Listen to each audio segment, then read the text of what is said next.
여러분 안녕하십니까? 뉴스데스크 제주입니다.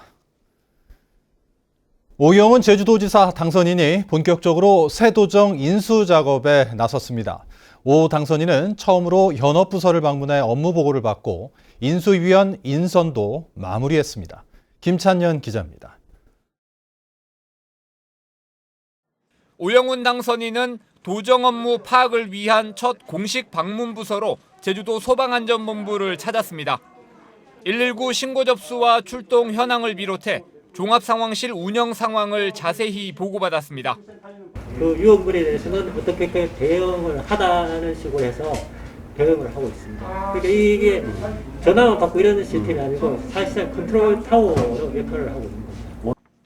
오영훈 당선인은 하루 240여 건의 출동 가운데 14% 가까이가 관광객이라며 관련 자료를 확보해 국가에 비용을 청구하는 방안도 검토할 필요가 있다고 밝혔습니다.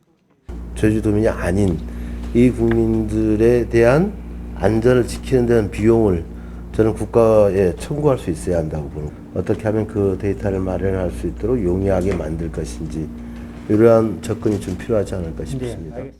도지사직 인수위 인선도 마무리됐습니다. 위원장의 송석원 제주대전 총장과 부위원장의 허남춘 제주대 교수를, 기획조정위원장에는 김태윤 전 제주연구원 실장을 임명했습니다.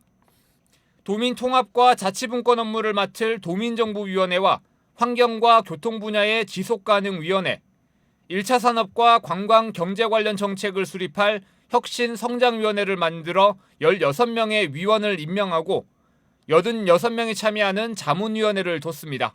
당선인이 도민이 중인이다 이렇게 내세웠잖아요. 그것을 구현하기 위한 그런 새로운 구성이다 이렇게 생각이 들고, 전반적으로는 이제 학계 중심의 그런 인선이 돼서 무난은 하지만 약간 그 위원회별로 특성들을 조금 더 고려했으면 좋겠다 하는 그런 아쉬움도 있습니다.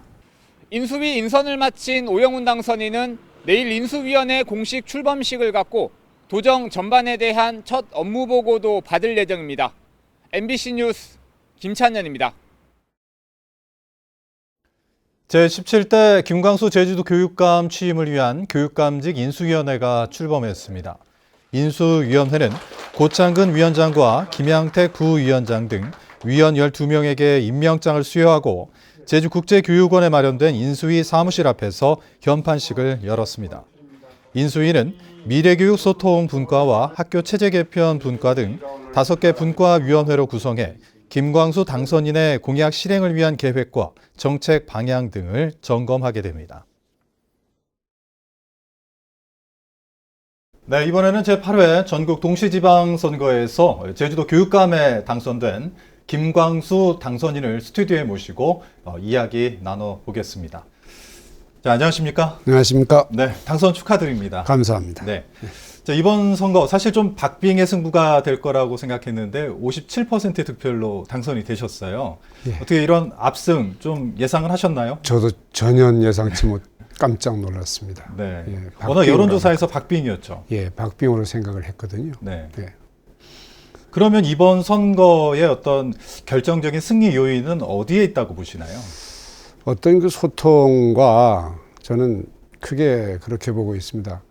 우리 도내 특히 초등학교나 중학교의 그 어떤 평가에 관련된 학부모들이 학력의 이제 어떤 열망, 그것이 이제 저에게 좀 보내진 게 아닌가, 그런 열망이 저에게 이제 다가온 게 아닌가 이런 생각을 하는데, 의외로 학부모들이 그 학력에 대한 걱정을 엄청 하십니다. 그래서 저도 이 부분에 좀 앞으로 뭐 특별히 좀 관심을 갖고 살피려고 합니다. 네. 자, 오늘 교육감직 인수위원회가 출범했습니다. 네. 위원들의 어떤 인선 문제라든가 구성, 어떤 활동 방향, 어떤 부분에 좀 중점을 두실 생각인가요?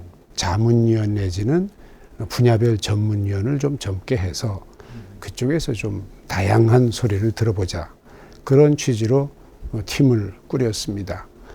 저와 단일화를 이루어졌던 고창근 후보의 공약, 또 뭐 저하고 같이 맞붙었던 이성문 후보의 공약, 이런 공약들 중에서 제 공약 중심으로 하되 그분들 공약에서 우리 아이들이 미래나 제주의 미래를 위해서 필요한 공약들은 취사 선택을 해가지고 공약을 좀 정리하는 그런 이제 역할을 인수위원회에서 해야 되겠다 이렇게 생각을 하고 있습니다. 그 제주교육의 최우선 과제 얘기하실 때 코로나19로 인한 학력 격차를 가장 중요시 생각을 하셨단 말이죠. 취임 이후에 어떤 구체적인 계획을 어떻게 잡고 계신가요? 지금까지 좀 평가에서 좀 멀어져 있던 아이들을 과거처럼은 아니지만 어느 정도 학습의 결과가 평가에서 우리가 알아봐야 되기 때문에 필요한 게 아닌가, 평가가. 그 공약 가운데 신재주권의 여중 여고 신설, 또 예체능고 신설, 이렇게 여러 학교의 신설을 공약으로 내세우셨는데 예. 이게 학교가 워낙 많다 보니까 정확히 과연 임기 안에 가능할까 하는 질문을 하시는 분들이 많거든요. 예, 정확히는 이런 얘기입니다. 그 첨단과학, 그러면 상대방 후보도 마찬가지 공약이었습니다. 근데 첨단과학단지 내 초등학교, 이건 신설입니다.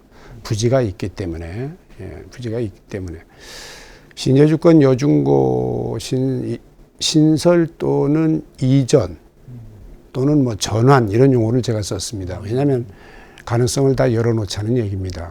결코 쉬운 일은 아니다. 쉬운 일은 아니어서 여러 가지를 고민하고 있습니다.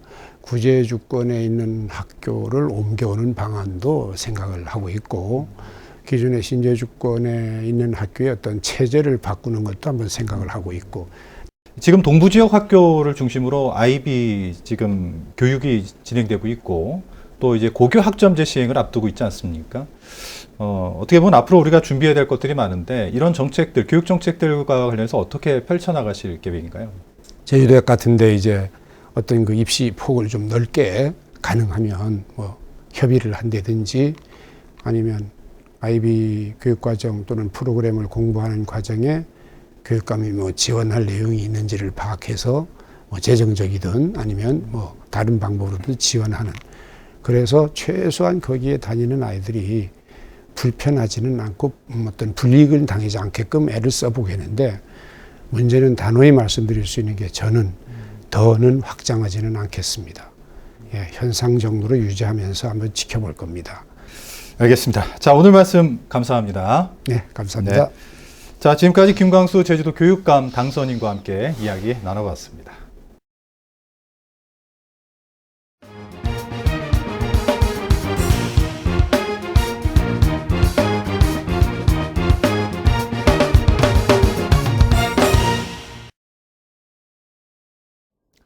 유네스코의 생물권 보호 지역으로 지정된 서귀포 문섬 앞바다에는 세계적으로도 희귀한 연산호 군락지가 있습니다.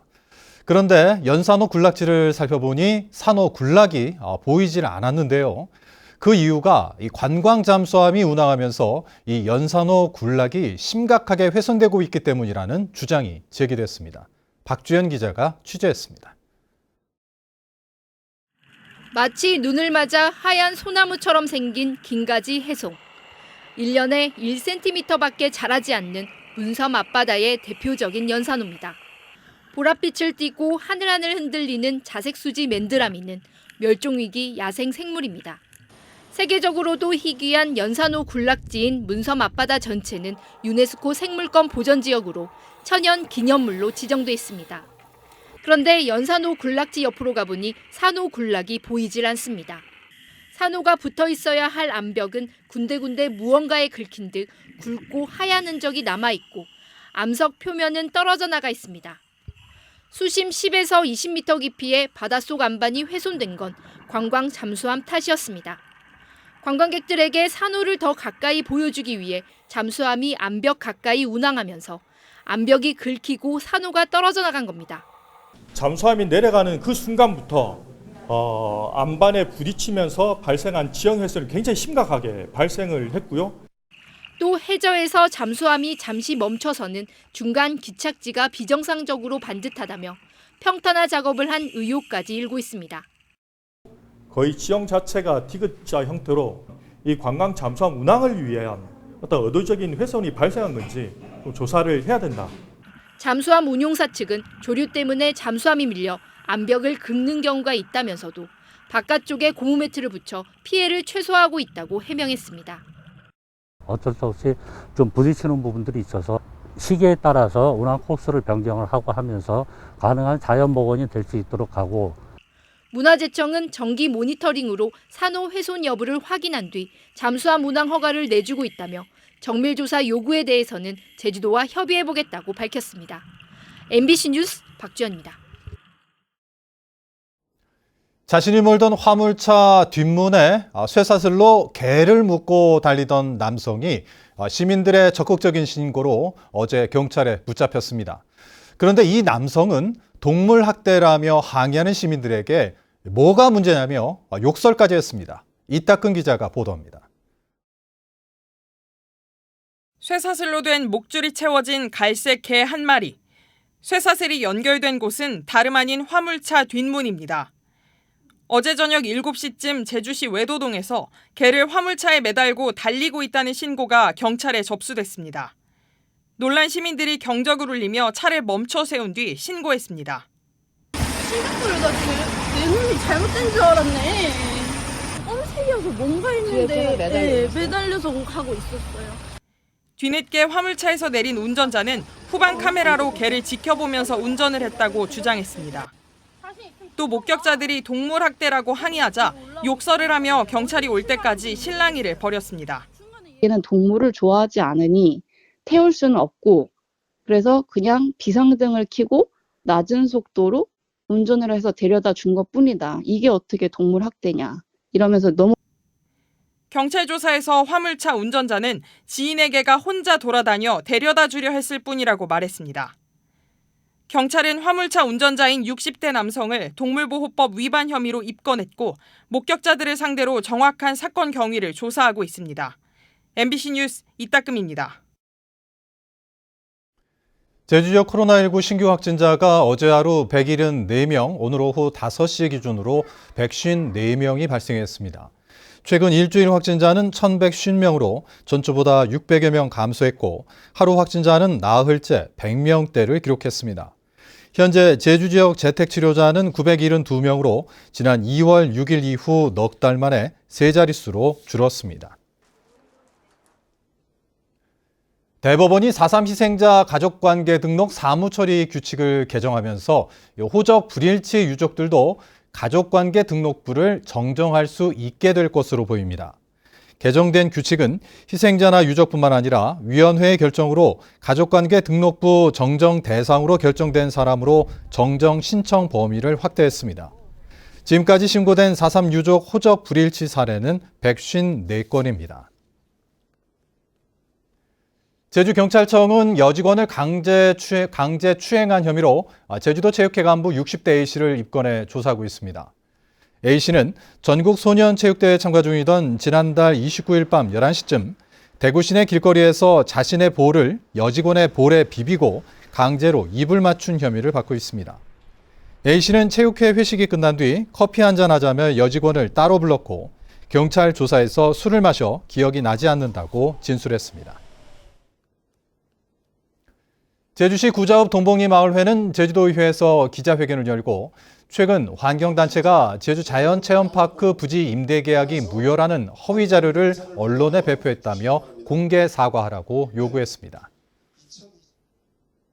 뉴스데스크 제주를 마칩니다. 시청해주신 여러분 고맙습니다.